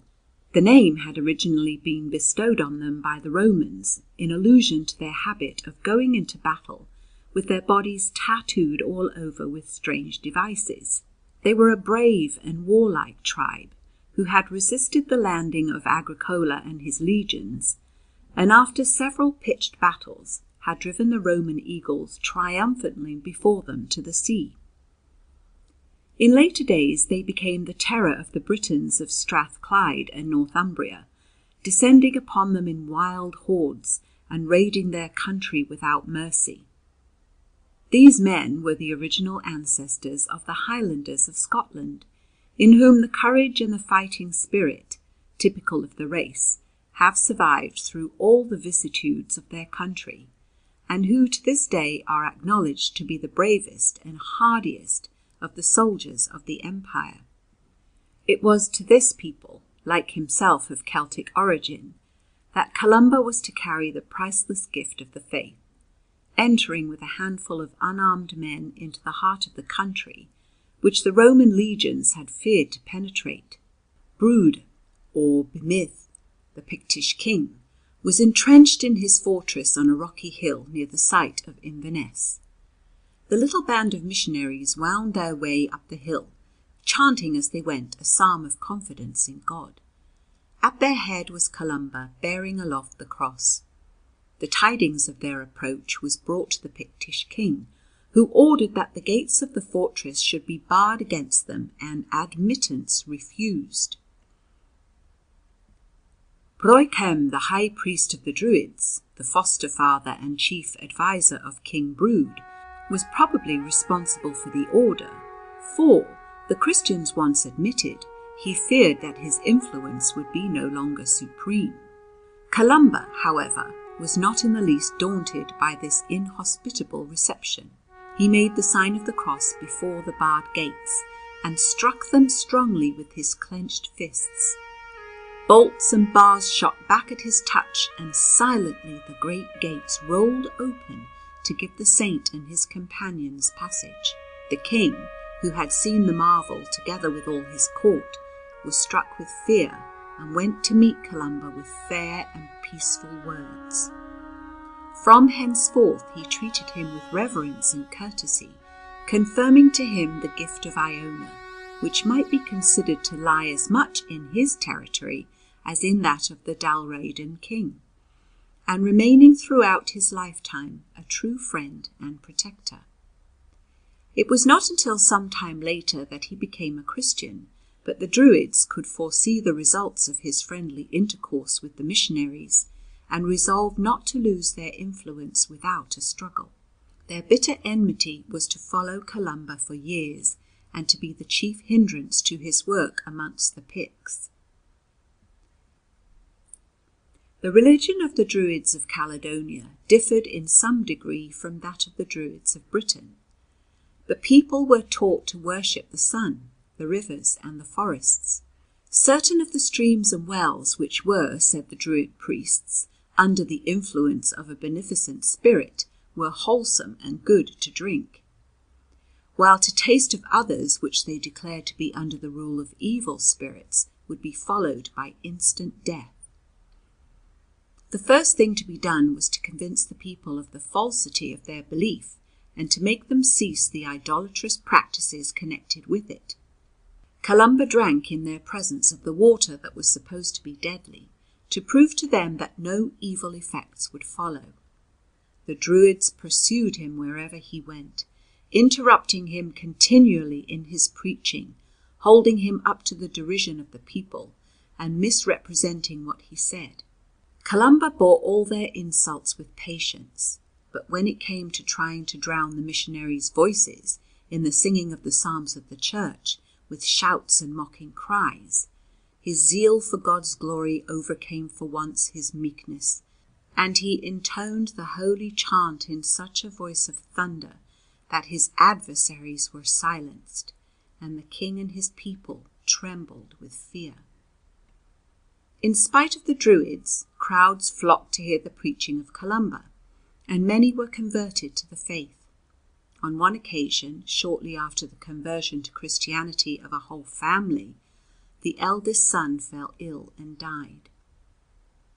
The Druids were, of course, at hand to assure the sorrowing father that the loss of his child was a well-merited punishment indicted by the gods of his country in consequence of his apostasy. The man's faith wavered, but Columba was watching over his converts, and after doing what he could to console the grief of the boy's parents, asked to be left alone beside the bier to pray. With tears and entreaties he besought of God to show forth his almighty power, and the Heavenly Father heard the prayer of his servant and raised the child to life. Columba led him to his parents, and their faith in the true God was confirmed forever. The prayer of Columbcille, says Adamnan his biographer, was as powerful with God as that of Elias and Eliseus in the Old Law, and Peter, John, and Paul in the New. One day when the saint was preaching the gospel in the island of Skye, he had one of those flashes of supernatural insight of which we have spoken several times before. He told his companions that there would come to them that very day an old Pictish chief who was at the point of death, and who had tried to lead a good life according to the natural law of God and the light of his own conscience. It happened as he had foretold. Towards evening a boat was seen approaching the coast of Skye, manned by Pictish warriors supporting in their arms an old man whose trappings proclaimed him to be of noble birth. Drawing their boat to the shore, they landed and formed a rude litter with their shields, on which they carried the old chieftain up the hill and laid him down at Columba's feet. The saint spoke to the dying man of the faith of Christ and baptized him, and shortly afterwards he gave up his soul to God. On another occasion, when they were crossing the mountains, Columba saw a vision of angels, and exhorted his companions to hasten on their way. "For," said he, "there is a man of good and honest life waiting beyond the hills to receive baptism before he dies." They quickened their pace, and when they reached Glen Urquhart, found, as Columba had predicted, an old man awaiting their arrival. The holy abbot baptized him and bade him depart in peace, and the angels whom he had seen on the mountains carried his soul to heaven. The chief Druid Brochem had a young Irish slave girl, taken captive in time of war, for whose freedom Columba had several times petitioned. The Druid, who was not likely to look favourably on any request of the great Christian missionary, even refused to accept the ransom offered for the girl, though she was pining her heart out for her family and her home. Columbcille warned him that if he persistently refused to show mercy to his captive, the punishment of God would overtake him, and he would die before Columba himself left the country. But Brochem was not to be moved. Not long afterwards Columba set out on his return journey to Iona, but he had hardly reached Loch Ness when he was overtaken by 2 messengers from the high priest, beseeching him to take pity on their master, who had been suddenly taken ill and was in danger of death. They were assured that the Druid would recover, but only on condition that he set the Irish maiden at liberty. She was at once sent to Columba, who found means for her return to her country and her people. As for Brochem, he was more incensed than ever against the Christians, and considered how he could best check their growing influence with the people. The Druids seem to have had a certain power over the elements, perhaps through the evil spirits whom they worshipped. They had heard of and seen the miracles worked by Columba, and resolved to show how superior their powers of magic were to his. On the day fixed for the departure of the missionaries, Brochem threatened that he would cause a thick fog and a contrary wind to arise, so that it would be impossible for them to embark. The people were gathered in crowds to bid farewell to Columba, when to their great consternation the Druid's threat was fulfilled. The fog was dense and the unfavourable wind blew stormily. This time at least they had triumphed, or so they thought, and they did not attempt to conceal their joy. But Columba, nothing daunted, bade the mariners spread their sails, and the awe-stricken crowd on the shore beheld the boat flying swiftly westwards to Iona in the teeth of the contrary wind, as if it had been altogether in their favour. The departure was not to be for long. Again and again Columba revisited the mainland to strengthen and confirm the faith of his converts. And in course of time, churches and monasteries sprang up amongst the forests and the mountains of Caledonia, little strongholds of Christianity, the beneficent influence of which was soon to penetrate throughout the length and breadth of the land. Columba had many faithful helpers in his missionary labours. Malruve, a kinsman and countryman of his own, soon followed him to Iona to share in his work among the Picts. He became abbot of Applecrossan, now Applecross, on the northwest coast of Caledonia, and suffered the red martyrdom some years after the death of Columbcille, at the hands of Norwegian pirates. St. Canice, the companion of Columba, and Kieran at Clonard and Glasnevin, also followed his old friend across the sea. He founded a monastery and a church on the shore of Loch Lagan, and another in Fifeshire. St. Kenneth, as the Scotch called him, was noted for his eloquence and learning, and wrote a commentary on the 4 Gospels which was much valued in his day. Drostan, one of the most beloved of the first companions of Columba, was chosen to govern a monastery founded on the east coast in the present district of Buchan. When he realised that the breadth of Scotland would henceforward separate him from the brethren whom he loved and the father of his soul, he wept so bitterly that Columba declared that the new foundation should be called the Place of Tears. And dear it remains to this day, to prove to us that the religious life has not the effect, as some people suppose, of hardening the hearts and freezing the affections of those who embrace it, but asks only that love go hand in hand with sacrifice, in order that it may be conformed to the love of Christ. Chapter 8. The Convention of Drum-Ceatt. Columba had been 11 years at Iona when Conall, the king of the Scottish Dalriada, died. He was succeeded by Aidan, his cousin, whose love and veneration for Columbcille led him to choose him for his soul's friend, and to beg him to come himself to place the crown upon his head, and to pray that the grace of God might be with him in his governing. Columba assented to his request, and so it came to pass that the solemn rite of the consecration of a king was performed for the first time in the British Isles. Aidan was crowned on the famous Stone of Destiny, which was afterwards removed to Scone, and was used as the coronation chair for the kings of Scotland, until Edward I, the Hammer of the Scots, carried it away and set it up in Westminster Abbey. Perhaps it was as well for the peace of mind of the ruthless oppressor that he could not look into the future and see how the royal line of Scotland would in course of time follow the Stone of Destiny, and, crowned once more upon it, rule over the United Kingdom. For Aidan was the ancestor of Macbeth and Malcolm Canmore, and through the female line of the Bruces and the Stuarts, while many of the old Highland families, such as the Mackenzies, Mackinnons, Macintoshes, Macgregors, Macleans and Macnabs, count their descent from the Dalriadan kinsmen of Columba.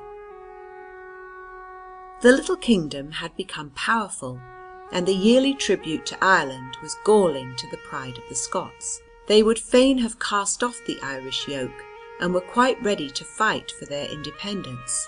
But Columba bade them have patience, and all would be well. Diarmid, his old enemy, had died a violent death, and Aeth mac Aenmire, who was of Columba's own branch of the High Niles, now sat on the throne of Ireland.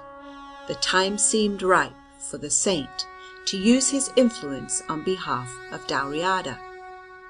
A large assembly or convention was about to be held at Drum-Ceatt, near Derry, to decide several important questions, some of which interested Columba nearly. It was a fitting moment, he thought, to obtain what they desired, and taking the King of Dalriada with him, he set sail for Ireland. The chief question which the Irish Parliament had met to discuss was the abolition or the banishment of the bards. This ancient order of national poets dated from the earliest times, and in olden days had shared the power of the Druids.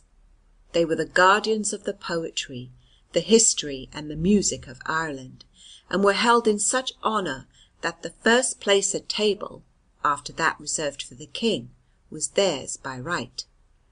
A chief poet was entitled to a retinue of 30 men, and the bards of a lower grade to 15. They had been loaded with honours by those of the princes and kings of Ireland, who desired to have their brave deeds in battle handed down to their children, or held up to the admiration of their rivals in the songs of the country. Many abuses had arisen from such an exercise of power. The bards, in course of time, had become thoroughly unpopular, and had only themselves to blame for the change of feeling towards them, for even their best friends could not defend their conduct. People had grown weary of an insolence that refused to sing the praises of the heroes and warriors of Erin unless at a price that few could afford to pay, and the bards threatened to hold up those who displeased them to the contempt and ridicule of the nation. The king went so far as to drive them from his palace, but so secure were they of their own power that they had the boldness to come back, and to demand of him the royal brooch that he wore upon his breast, the very token of his kingship. Beside himself with anger, the king announced his intention of doing away completely with the order of the bards at the great convention, which was about to be held at Drum-Ceatt, and their enemies, who were not few, resolved to see the threat carried out. The bards realized at last that they had gone too far. They could scarcely find a friend to speak for them. The situation was well nigh hopeless. In their distress they thought of Columba, who had always befriended their order, and sent him a piteous message that their ruin was certain unless he would use his influence in their favour. The convention was largely attended. The two kings presided, and the presence of Columba, in company with many other abbots and bishops, gave dignity and order to the councils. The first question raised was that of the supremacy of Ireland over the Scots of Dalriada. Columba was asked to give his opinion, but fearful of being unduly influenced by his affection for Aidan, he asked his friend St. Columba to plead the cause of liberty. It was decided that Dalriada should cease to pay tribute and become an independent kingdom, on the condition that she promised a perpetual alliance with Ireland. The great question of the bards came next, and on this subject the king himself was the first to speak. Their insolence, their idleness, and their greed, he said, had made them odious in the eyes of the whole nation. He therefore appealed to the assembly to banish them and to do away with all their privileges. Not a voice was raised in their defence, and in another moment their fate would have been decided, when Columba rose to speak. The whole assembly did him reverence, and his clear voice rang out with all its old charm over the hearts of his countrymen. It was true, he said, that the bards had greatly abused their power. Let therefore the abuses be corrected. Let their power be diminished. Let the guilty be punished. But if the great bardic order were abolished, who would be left to make the records of the nation, to sing the noble deeds of its heroes, or to lament the death of the brave? Where would be the glory of Erin? Why should the good grain be torn up with the tares? The poetry of Ireland, which was dear to her as her life, would perish forever, were the order of poets to be destroyed. The eloquent pleading of Columba carried all before it. It was decreed that the order should be reformed, and that regular schools should be founded for the study of the literature of the nation, where the young poets might be brought up to devote their lives to their art, and to avoid the bad habits that had made the order so unpopular with the people. The bards, who were themselves present at the assembly, under the leadership of their chief, Dallan Forgaill, showed their gratitude to Columba by composing a poem in his praise. They wisely allowed themselves to be guided by his advice in their plans for reform, and in the establishment of the schools to which Ireland owes the preservation of the old chronicles and of the ancient literature in which she is so rich. They justified the plea of their protector, and became faithful auxiliaries of the clergy, singing in the times of persecution the glory of the heroes and the saints of Erin, and the beauty of the ancient faith. When the assembly broke up, Columba paid a visit to Ayr, in his royal palace, when he sought and obtained the freedom of Scanlan More, son of the King of Ossory, whom the High King of Ireland had unjustly detained in prison. The eldest son of Ayr was perhaps a little uneasy at the prospect of the visit, for he had received a severe reproof from the saint for holding the monks of Iona up to ridicule. But Domnall, his younger brother, attached himself to Columbcille with a boy's enthusiastic admiration for all that is great and noble. Columba was delighted with the manly young prince, and prophesied that his reign would be a long and happy one, on condition that he received the Holy Communion every week, and tried to keep his promises.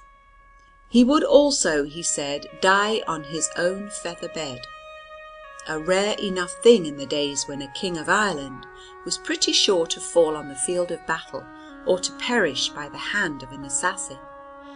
Aerth himself had reason to be uneasy about the state of his soul, and asked Columba if any of the princes who had died during his reign were in heaven. He was told that 3 only had escaped the pains of purgatory and had entered into everlasting bliss. "And I," asked the king, "shall I save my soul?"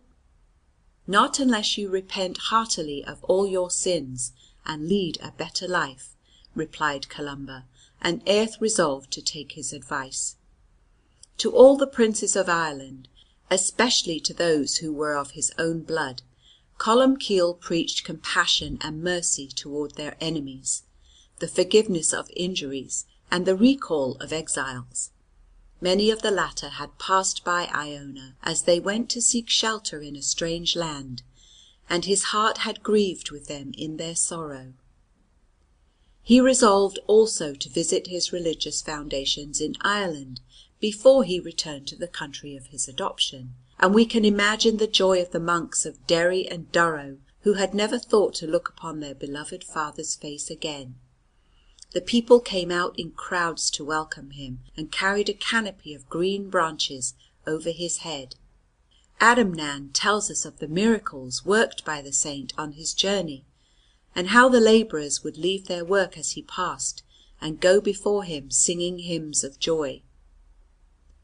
As he was about to enter one of the monasteries, a poor little boy, who was looked upon by everybody as an idiot on account of his stammering tongue and vacant eye, crept through the crowd and took hold of the border of Columba's cloak. The saint turned round, and taking the child in his arms, embraced him tenderly. "Show me your tongue," he said to the little boy, who was trembling with fear, and then, making the sign of the cross over him, he turned to the bystanders, who were vexed that he should pay so much attention to an idiot. "This child whom you despise so much," he said, "will grow daily in wisdom and virtue. God will give to him eloquence and power, and when he has grown to man's estate, he will be counted amongst the great ones of his country." The saint's prophecy came true. The little idiot boy grew into the great Saint Ernan, venerated both in Ireland and Scotland, and it was he himself who told the story to the abbot Adamnan, who wrote the great life of Columbcille. Chapter 9. For Christ and his love. The visitation of the Irish monasteries completed, Columba returned to Iona. But it was no longer as an exile that he left the shores of Erin. This time it was to high of his love and high of his heart that he was bound, to the country that had become dear to him as the land of his adoption and of his mission, where he had suffered and striven for his Master's sake, and where his work had been blessed beyond all that he had hoped or dreamed. It is especially during the last few years of Columba's life on earth that we can see how the natural fire and arrogance of his nature had been gradually transformed into the gentleness and charity of Christ. It was not without many a struggle that the transformation took place, but Columbcille was a man of great heart and of determined will. What he set himself to do was sure to be done.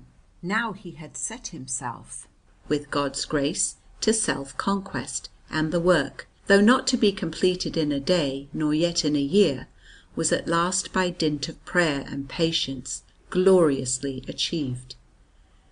The gentleness of a naturally strong and fiery temperament won, so to speak, at the sword's point, is always an extraordinary force in the world, and we find the power of Columba over his fellow men, and his influence with them for good, increasing every year. St. Fintan, one of the saint's first companions in Iona, was asked once towards the end of Columba's life to describe him to one who had heard much of his holiness, but who did not know him. "He is a king amongst kings," answered Fintan, "a sage amongst wise men, a monk amongst monks. He is poor with God's poor, a mourner with those who weep, and joyful with those who rejoice. Yet amidst all the gifts of nature and of grace that have been so liberally showered on him by God, the true humility of Christ is as royally rooted in his heart as if it were its natural home. He was the father, the brother, and the friend of all who were in want or distress, the dauntless champion of the oppressed and of the weak, the avenger of all who suffered wrong. His prayers and blessings were sought by all the navigators of the stormy seas of the Hebrides as a defence against the dangers of the deep, while during his journeys on the mainland the people would bring out their sick and lay them in his path, that they might touch the hem of his cloak, or receive his benediction as he passed. Their simple faith was not in vain. Many were the miraculous cures wrought by the saint, whose prayers were as powerful with God as those of St. Peter and St. John, and with whom he might have said, "Silver and gold I have none, but what I have I give thee." He would visit rich and poor alike, and it was often in the houses of the latter that he met with the truest hospitality.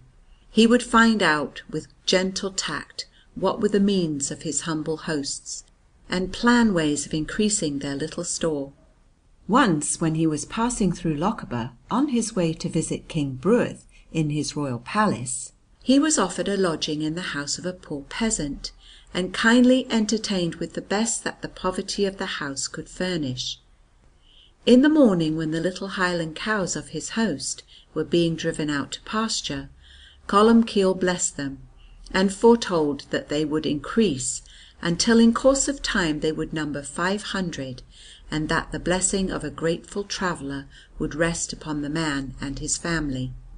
Columba took an observant interest in all the things of nature, and was often able to advise the peasants how to improve the simple methods of farming, hunting, and fishing on which their daily food depended.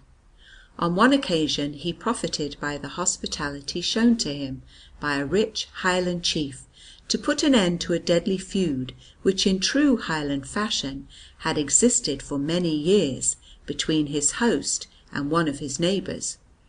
The enemies were reconciled, and both became fast friends of the peacemaker. Tender-hearted as Columba was to all who were in sorrow and distress, to none did his ready sympathy extend more fully than to those who were exiles from their native land, for he remembered the early days of his own sojourn in Iona. One of his special friends was a Pictish chief of noble birth, who had received him on the occasion of his first missionary journey to Caledonia, and treated him with generous hospitality. Some time after he fell into disgrace, and was banished from the country. Columba appealed in his favour to Feradagh, the chief of the island of Islay, whom he begged to give shelter and protection to the exile, while he tried what his influence could do with the Pictish king to obtain his friend's recall. Feradagh, after promising hospitality to the fugitive, murdered him treacherously for the sake of his possessions. The news was brought to Columbcille, who cried out in indignation that the punishment of God would overtake the traitor before he had tasted of the flesh of the boars that he was fattening for his table. Feradagh laughed at the threat, but was not a little uneasy, for he had heard of the strange way in which Columba's prophecies were wont to come true. He had a boar killed without loss of time and roasted, in order to reassure himself that this time at least the saint had been wrong. As he sat down to table he fell down from his seat and died, to the fear and consternation of his followers.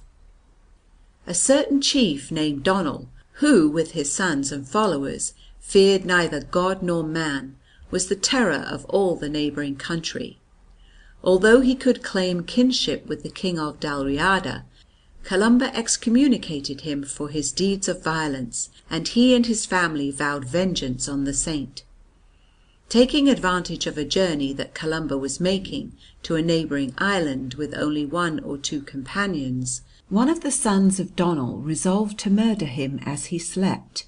But one of Columbkill's companions, a monk named Finluff, was beset that night with an unaccountable fear for the safety of his holy abbot, and begged him to lend him his cowl, in which he wrapped himself and lay down to sleep. In the dead of night the assassin crept upon the little band of travellers, and seeking out the monk who wore the abbot's cowl, stabbed him and fled to a place of safety. But the garment of the saint protected the man, who was ready to give his life for his master, and Finluff escaped without a wound. Another lawless member of the same family fell upon and robbed a man who lived upon the rocky peninsula of Ard na Murchan, and had constantly shown hospitality to Columba on his journeys. The blessing of the saint had brought him good fortune, and his little patrimony had increased year by year. The people, in honour of the affection shown him by the holy abbot, called him Columbane, or the friend of Columba. As the robber was returning, laden with the spoils of the poor man, to the boat that was awaiting him at the water's edge, he met Columba himself, whom he had supposed to be safely distant at Iona. The saint reproved him sternly for his crimes, and bade him restore the goods that he had stolen. The robber chief maintained a grim silence until he was safely in his boat and well out from the shore. Then he stood up, and bursting into a storm of insults and evil words, shouted defiance and derision at Columbkill as long as his voice could be heard. The oppression of the helpless never failed to rouse Columba's wrath. He strode out into the water after the retreating boat, and raising his arms to heaven, prayed that justice might be done on the robber. Then, returning quietly to his companions, he said to them, "That wicked man, who despises Christ in his poor, will return no more to these shores. The cup of his iniquity is full." Shortly afterwards a storm arose, and the boat with all that were in it sank like a stone between Mull and Colonsay. But it was not only to the poor and oppressed that Columba's charity was shown. We find him at the court of King Aidan, holding his young son Hector the Blonde in his arms and praying that his life might be as fair as his features. To the nobles who kept the laws of God he was as devoted a friend as he was a steadfast opponent of those who outraged them. To the penitent he was full of mercy and hope, and many sinners were persuaded by his eloquence and power to forsake their evil ways. But nowhere was his charity more clearly shown than with his own community at Iona. He foresaw the needs of all, and watched over his spiritual sons with a fatherly love and care. During one of the last summers of his life, when the monks were coming back in the evening after a day of harvesting, they stopped short at a little distance from the monastery to enjoy the sense of peace and consolation that seemed to come to meet them as they approached their home. "How is it," asked one of the younger brethren, "that at this spot every night when we return from our daily labours, our hearts rejoice, our burdens grow light, and the very perfume of heaven seems borne to us on the breeze?" "I will tell you," said Baithen, the beloved friend and successor of Columba. "Our saintly abbot, whose heart is with us in our work, is praying for us and longing for our safe return. His heart is heavy with our weariness, and having no longer the strength to come in the body to meet us and help us with our burdens, he sends forth the blessing and the prayer of his soul to refresh and console us on our way. Not only his fellow men but all the creatures of God were dear to Columba for their Creator's sake. One day he bade a certain monk at Iona go down to the seashore and watch. "For," said the saint, "ere the night falls, a weary guest will arrive to us from Ireland, faint and ready to die. Succour her and tend her carefully for 3 days, and when she is rested and refreshed, let her go, that she may return once more to her native land." The guest was a poor storm-driven crane, which fell on the shore exhausted at the brother's feet. He bore it tenderly to the monastery and cared for it as his master had bidden. In the evening Columba met the monk and blessed him for his compassion to the weary stranger, and as he had foretold, on the 3rd day, strengthened and refreshed, the bird took its flight back to Erin. Chapter 10. The Gift of Vision. We have already seen how it was often given to St. Columba to know of events that were happening far away from the place where he might be, and how by his gift of prophecy he could sometimes foretell what would come to pass in the future. As he grew older, it seemed to those who knew him intimately that these flashes of supernatural insight became more frequent, and that the things of the next world were growing daily more familiar to him as the time of his earthly pilgrimage drew to an end. Many instances of this have been recorded by his biographers.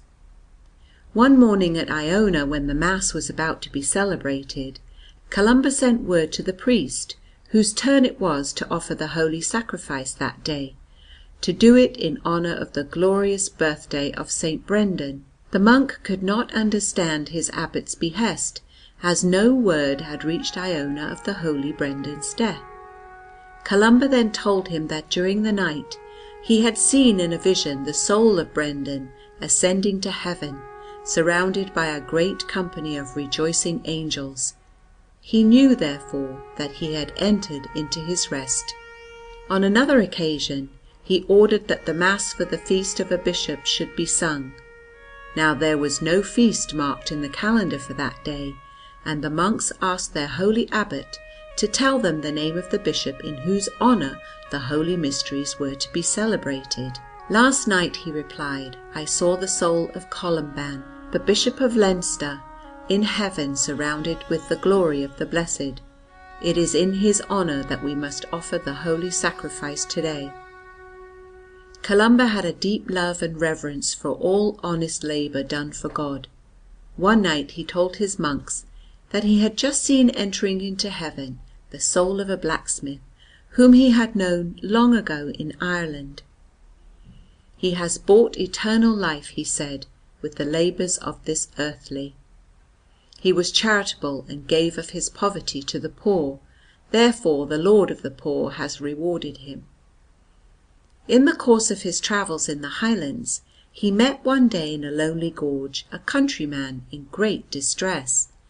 He was returning from a journey, and had heard that during his absence from home a band of Saxon marauders had laid waste his little farm and burnt his house to the ground. He was in an anguish of fear lest his wife and children should have perished. Columba comforted him with kind words. "Go in peace, my good man," he said. "Your cattle and all your possessions have, it is true, been carried off by the robbers, but God has been merciful. Your dear little family is safe.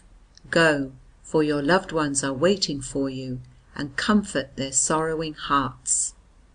Again, a year after the attempt had been made to murder Columba, and the monk Finn Luff had saved his life, the saint asked his companion if he remembered the occurrence. "It is just a year ago to-day," he said, "since Donald tried to murder me, and our dear Finn Luff would have given his life for mine. At this very moment the would-be murderer has been struck down by an enemy in punishment for his evil deeds." One of the Saxon converts of the saint had joined the community at Iona, and had been given charge of the bakehouse. Columba would often go to encourage him in his labours and to speak to him of the things of God. One day the Saxon saw him suddenly raise his eyes to heaven and join his hands in prayer. "Happy, happy woman," he cried, "to whom it is given to enter into the heavenly kingdom, carried by the hands of the angels." A year afterwards, when speaking to the same man, he said to him, "Do you remember the woman whose soul I saw a year ago ascending into heaven? I see her now coming to fetch the soul of her husband, who is just dead. She is fighting with her prayers for that beloved soul against the powers of evil, and the angels are praying with her. See, she conquers, she bears him off, for he has led a good and upright life, and the two who loved each other so dearly on this earth are united for ever in the joy and glory of heaven." Columcille seems indeed to have had some such intimation from God of the death of the greater number of his friends, a vision of the glory of that celestial country into which he was himself soon to enter, and after which he sighed with such ardent longing. If the angels had been with him in his youth, much more did they surround him in his later years. Many stories are told of his celestial visions as he prayed in the forests of Skye, dear to him for their loneliness and silence. One day when he was at Iona, he went out, giving orders that no one was to follow him. He was going to pray, he said, on a little hill to the west of Iona, which was one of his favourite retreats. One young brother, more curious than the rest, had heard strange tales about the holy abbot, and followed him carefully from afar to see what was going to happen. When he had come within a short distance of the place of prayer, he saw the saint standing with arms raised to heaven, surrounded by a troop of white-robed angels. The young monk, trembling lest he should be discovered, made his way back to the monastery as quickly as he could. When Columba rose during the night, as was his habit to kneel in prayer on the cold floor of his cell, his heavenly visitors would throng around him, mingling their praise with his. It was not surprising that the things of heaven should be so near to one who cared so little for the things of earth. He would go out on a winter's night, says his biographer, and stand in the waters of an icy stream during the time it took him to recite the Psalter, that he might obtain grace by his sufferings for the souls of the obstinate sinners who refused to amend their lives. One day when he was praying in a lonely spot, a poor woman came in sight gathering wild herbs and nettles. Columba spoke to her and asked her what she was doing. "I am gathering herbs for food," she replied, "for I have but one cow, and it gives no milk. The poor must live as they can." Columba reproached himself bitterly that this poor woman should fare worse than he did. "We seek to win heaven," he cried, "by our austerities, and this poor woman, who is under no such obligation, outdoes us." Henceforward he declared he would make his meal of the wild herbs and nettles that he had seen her gathering, and gave strict orders that nothing else should be served to him. He even reproved Baithen, whom he so dearly loved, with unwonted severity, because, unable to bear the sight of his abbot's wretched fare, he had put a little piece of butter into the pot in which it was being cooked. The heavenly light that the holy Brendan had seen surrounding Columba on that memorable day at Telty was now frequently beheld by his companions. At night it could be seen shining through the chinks in the rough door of his little cell, when all was in darkness, and the silence of the night was only broken by the voice of the holy abbot, praying and singing the praises of God. One winter's night one of the younger brethren had remained in the church to pray after all had gone to rest. At midnight the door opened softly, and Columba entered. A glory of golden light came with him, illuminating the church from wall to wall and from floor to roof. the little chapel where the brother knelt was flooded with the strange radiance, and his soul was filled with the heavenly consolation. Columba knelt for many hours in prayer, and still the heavenly light shone round him as he prayed, while the brother watched him awestruck, scarcely daring to move for fear of being heard. The next day he was sent for by the abbot, who blessed him and gently bade him say nothing of what he had seen during the night. 2 of his religious, Bathan the beloved, and Diarmid his faithful attendant, who were often in his cell to help him with his work and to carry out his instructions, noticed one day a sudden ray of joy shining from their master's eyes. A moment later the joyful expression gave place to one of intense sadness, and they begged Columba to reveal to them what it was that caused him grief. "My children," said the saint, "it is 20 years to-day since I first set foot in Caledonia. Earnestly I have been beseeching our Heavenly Father to bring my days of exile to an end, and to receive me into the heavenly country after which our hearts must ever yearn.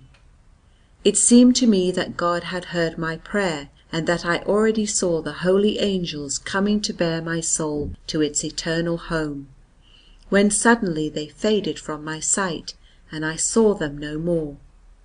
It has been revealed to me that by reason of the prayers of those who love me on earth, the time of my sojourning has been prolonged.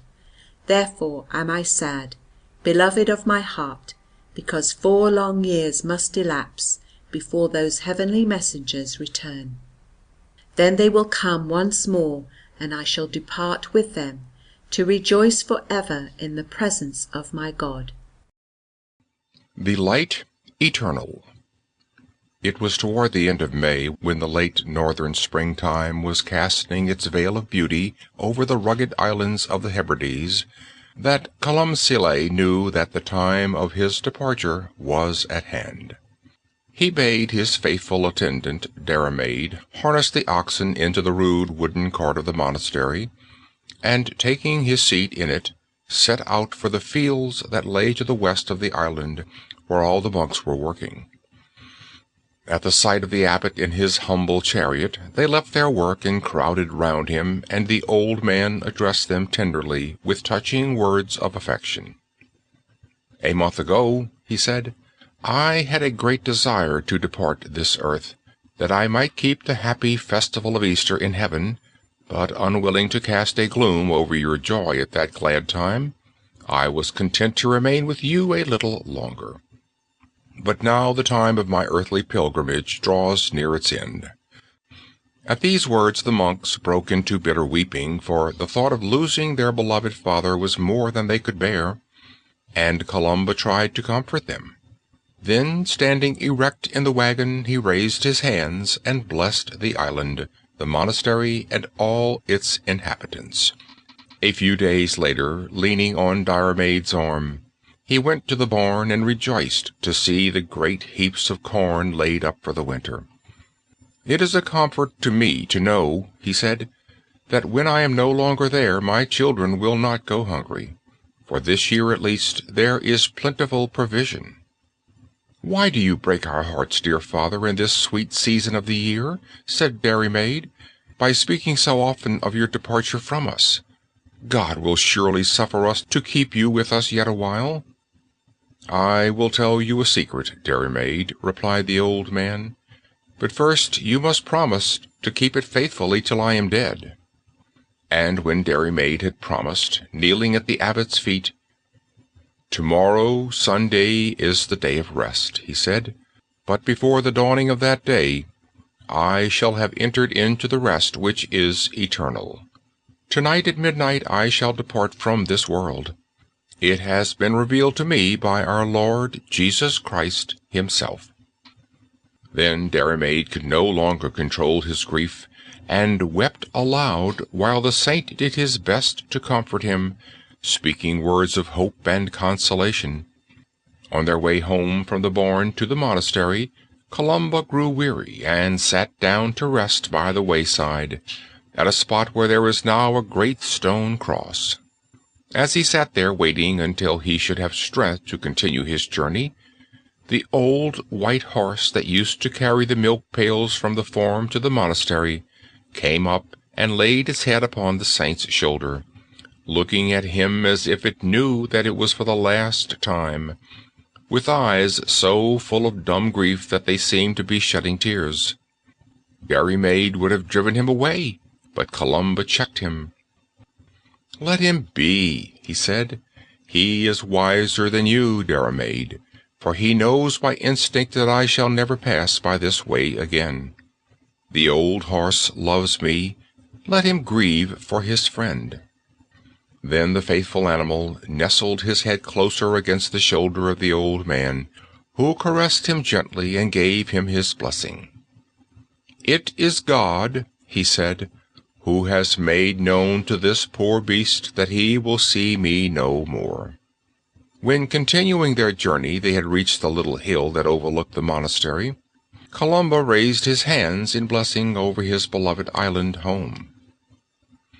"This place will be famous in the days to come," he said, "and saints and kings will come from other lands to do it honor." When he reached his cell, he sat down to write the copy of the Psalter on which he was engaged, for the old man's hand had not lost its skill. He wrote until the church bell rang for the first vespers of the Sunday.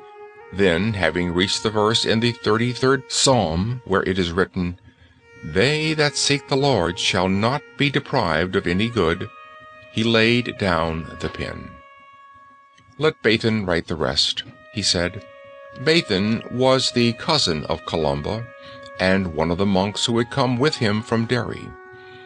He had been his pupil, and was scarcely less skilful with the pen than his master. Holy, charitable, and beloved by all, he was chosen to succeed Columbcille as abbot of Iona. When he took up the pen that the saint had laid down to go on with the work of transcription, the words that came next were, "Come, ye children, hearken unto me, and I will teach you the fear of the Lord," with which words he began his ministry as abbot. When vespers were over, Columba went back to his cell, and sitting down upon his bed, the naked rock with a stone for a pillow that was still the only couch on which this monk of 77 would rest his aged limbs, he bade Derry listen while he gave him last instructions for the brethren. "My last words to you are these," said he. "Cherish true and unfeigned charity ever amongst yourselves, and God will never leave you in need, but will give you all that is necessary for your welfare in this world, and his glory in that which is to come." After these words he was silent, and seemed to be lost in the contemplation of the glory of which he had spoken, and Derry forbade to interrupt his prayer.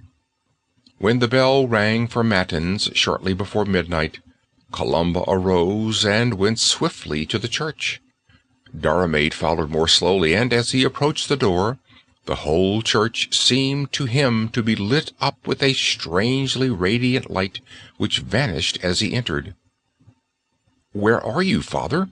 he whispered, struck with a sudden fear, as he groped his way through the building. There was no answer. He made his way through the darkness as best he could to the altar. There, in his accustomed place of prayer, was the holy abbot, but stretched apparently lifeless on the ground. Derry raised him in his arms, and sitting down beside him, laid the beloved head upon his shoulder. Presently the brethren came in with lights, and broke into bitter lamentation at the scene before them.